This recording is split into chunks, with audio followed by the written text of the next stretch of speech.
What should I eat when on a diet? This is a common question for those of you that are trying to put together a diet plan to follow. What should I eat on a diet? We often hear people suggest to don't eat that, eat this instead. Here's a simple phrase that will help you out and finally teach you what to eat instead. There are various forms of this saying, but they all go something like this. If you can't trace it back to an animal, pick it or find it, then don't eat it. But what does this mean? If you can't trace it back to an animal, it means finding appropriate protein sources for your diet. That means that if the protein source didn't come directly from an animal, or it is an animal, then you shouldn't be consuming it. Pick it refers to vegetables and fruits.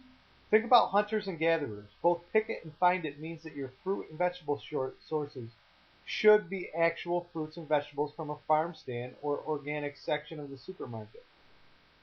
Canned fruits such as mandarin oranges are not a good source of fruit and carbs. You're better off eating a real orange. Another similar phrase to the one previously stated is to shop on the outside of the supermarket. Both of these phrases accomplish the same theme to weight loss: staying away from processed foods. This doesn't apply to only those on a diet, it really should apply to everyone as a general rule for health. Our grocery stores are loaded with processed foods that can contribute to other health problems besides being overweight. Food allergies, diabetes, and heart disease are all reasons to try and eat as organic as possible. Now that you've established what types of foods are acceptable to eat while on a diet, the next question is how much should I eat? In a nutshell, if you want to lose belly fat or lose weight, you should be consuming fewer calories than you are burning. If finding the right foods wasn't hard enough, counting calories certainly makes things more difficult and tedious. The good news is that when most people switch out processed foods to organic whole foods, they naturally cut calories.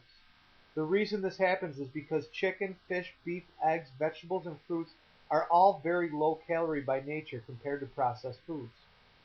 However, at some point calories need to be reduced to see progress. The majority of us don't want to keep a food journal and track calories throughout the day, especially if we have the opportunity to do a social activity involving food or drink, such as going out to eat with friends. I laugh to myself when I see people trying to save calories by switching to light beer or using diet soda in place of a regular mixed drinks. The thought is that they are cutting calories, but this is just not seeing the forest from the trees.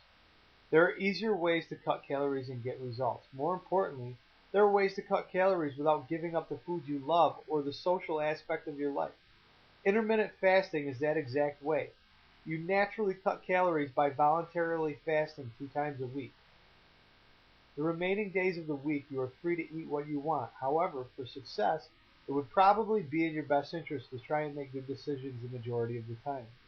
By using intermittent fasting, you can gain freedom from yourself wondering, what should I eat when on a diet? Because you have a little more room for error. To get a free report and more information on intermittent fasting, go to www.everythingsimplebutwell.com.